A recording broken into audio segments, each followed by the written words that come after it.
Shalom Bapak Ibu, saudaraku yang dikasihi oleh Tuhan. Salam sejahtera bagi kita semua. Salam sehat ya. Bapak Ibu, renungan kita pagi hari ini adalah menjadi sahabat. Ya. Mari kita buka Alkitab kita, menjadi sahabat. Menjadi sahabat ini sangat penting ya untuk kita memiliki kehidupan yang berdampak, juga menjadi kesaksian bagi yang lain ya. Menjadi kesaksian bahwa Yesus adalah Tuhan. Ini kalau kita bisa menjadi sahabat. Mengapa? Karena Yesus adalah sahabat sejati ya. Nah, Yohanes 15 ayat 14 sampai 15 ya. Yohanes 15 ayat 14 sampai 15. Kamu adalah sahabatku jikalau kamu berbuat apa yang kuperintahkan kepadamu. Aku tidak menyebut kamu lagi hamba, sebab hamba tidak tahu apa yang diperbuat oleh tuannya. Tetapi aku menyebut kamu sahabat, karena aku telah memberitahukan kepada kamu segala sesuatu yang telah kudengar dari Bapakku. Bapak, Ibu, Saudaraku yang dikasihi oleh Tuhan, kita tahu bahwa Yesus adalah sahabat sejati. Ya, dan melalui itu dia rindu kita menjadi sahabatnya dan juga rindu untuk kita menjadi sahabat bagi yang lain. Ya. Jadi ada dua hal, setelah kita mengerti bahwa Yesus adalah sahabat kita, maka dia rindu kita menjadi juga sahabat dia. Ya, jadi tidak bertepuk sebelah tangan. Ya. Dan begitu juga bukan hanya kita menjadi sahabatnya, ya, kita menjadi sahabat Kristus, menyambut apa yang menjadi, karena sahabat ini bisa ternyata salah satu pihak bisa, bertepuk sebelah tangan bisa. Saya bersahabat dengan si A bisa, tetapi bisa jadi A-nya tidak bersahabat dengan saya. Nah, jadi Yesus bersahabat dengan kita. Nah, yang dia mau adalah kita bersahabat dengan dia. Lalu yang kedua adalah dia mau kita bersahabat dengan yang lain. Ya, itu kira-kira yang ada di dalam ayat firman Tuhan ini. Ya, ada dua hal. Jadi yang pertama adalah Kristus sudah menjadikan kita sahabatnya, tetapi yang dia mau adalah kita menjadi sahabat Kristus. Kamu adalah sahabatku jikalau kamu berbuat apa yang kuperintahkan kepadamu. Jadi kita akan menjadi sahabat Kristus jika kita membalasnya dengan cara berbuat apa yang diperintahkan kepada kita. Ya, di ayat sebelumnya dijelaskan ada perintah baru. Ya, apa itu perintah baru? Yang dia berikan adalah inilah perintahku ayat 12, yaitu supaya kamu saling mengasihi seperti aku telah mengasihi kamu. Jadi yang dia mau kita tinggal di dalam kasih Kristus. Ya, kita tinggal di dalam kasih Kristus, mengasihi yang lain. Itu cara kita mengasihi Tuhan. Kita menjadi sahabat bagi yang lain. Ya. Dan ternyata uniknya di dalam Tuhan ini, ternyata gambaran hubungan kita dengan Kristus itu harus tercermin hubungan kita dengan saudara-saudara kita. Ya, saudara di dalam Kristus. Ya. Kita menjadi sahabat bagi Kristus jikalau kita ya menjalankan perintahnya, katanya jika kita saling mengasihi, yaitu perintahnya saling mengasihi, tinggal di dalam Kristus. Dan yang kedua adalah kita harus bisa menjadi sahabat yang lain, dan dicontohkan adalah dia sendiri ya.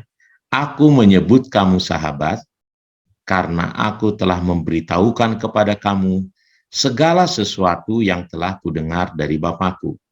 Jadi kita ternyata menjadi sahabat bagi yang lain jika kita memberitahukan apa yang kita terima dari Tuhan. Ini sama dengan bersaksi. Ya. Kalau kita bersaksi bagi orang lain, ya kalau kita menyebut dia sahabat kita adalah kalau kita bersaksi kepada dia. Jadi kalau kita tidak pernah bersaksi kepada dia, ya kita bukan sahabatnya. Waktu saya renungkan, wow, kalau saya mau berkata ini adalah sahabat saya, maka saya harus bersaksi kepada dia, memberitahukan segala sesuatu yang telah kudengar dari Bapakku. Bersaksi, memberitahukan kebenaran, ya sama seperti Yesus sebagai sahabat sejati, Yesus memberitahukan kebenaran kepada murid-muridnya. Ya. Amsal berkata, ya, lebih baik teguran yang nyata-nyata daripada kasih yang tersembunyi. Seorang kawan, atau kalau terjemahan yang lain dia katakan, seorang sahabat memukul dengan maksud baik, tetapi seorang lawan mencium secara berlimpah-limpah. Ya. Saya sering salah menurut saya, ya, bagi sahabat-sahabat kadang mendiamkan yang tidak benar. Kadang lebih baik kita ya udah diam aja, jangan menegur gitu ya. Ternyata menjadi sahabat yang benar adalah ya menegur dengan nyata-nyata daripada diam. Memang kita ada di budaya sungkan menyungkan, kita ndak enak. Nah sebenarnya kalau kita mengerti ya ada sesuatu bagi saudara kita sebagai sahabat, maka kita harusnya menyampaikannya ya kepada teman kita, ya. Karena demikianlah Amsal ini ya, lebih baik teguran yang nyata-nyata daripada kasih yang tersembunyi. Seorang kawan, seorang sahabat memukul dengan maksud baik, tetapi seorang lawan mencium secara berlimpah-limpah. Pantasan Tuhan berkata, ya, besi menanamkan mengasah besi, tetapi manusia mengasah sesamanya, ya, menajamkan, ya. Ini kalau di terjemahan terjemahan lama tuh ya mengasah. Kalau di terjemahan baru besi menajamkan besi, sedangkan manusia menajamkan sesamanya, ya.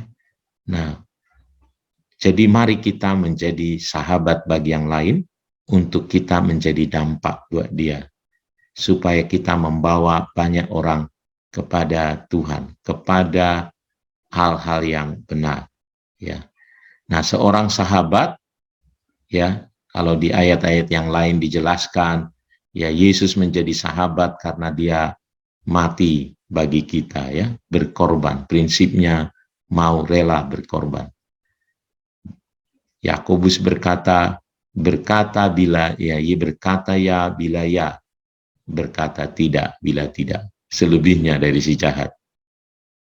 Ya, Yesus mengajarkan untuk kita juga menerima yang lain, sama seperti Kristus menerima yang lain. Ya. Mari Bapak Ibu, melalui renungan kita pagi hari ini, ya Tuhan sudah menjadi teladan bagi kita, dia menjadi sahabat bagi kita.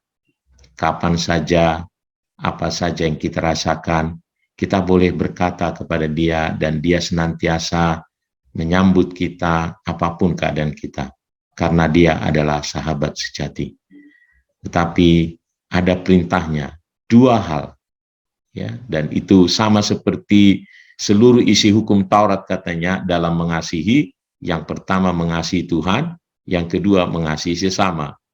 Nah, di dalam persahabatan ternyata cuma juga dua, yaitu menjadikan Tuhan menjadi sahabat kita, dan yang kedua menjadikan sesama kita menjadi sahabat kita. Mari kita menjadi juga sahabat-sahabat sejati bagi Tuhan kita dengan cara menuruti perintahnya, menjadi sahabat bagi yang lain dengan cara menyampaikan kebenaran bagi mereka. Tuhan Yesus memberkati kita semua. Mari kita datang kepada Tuhan.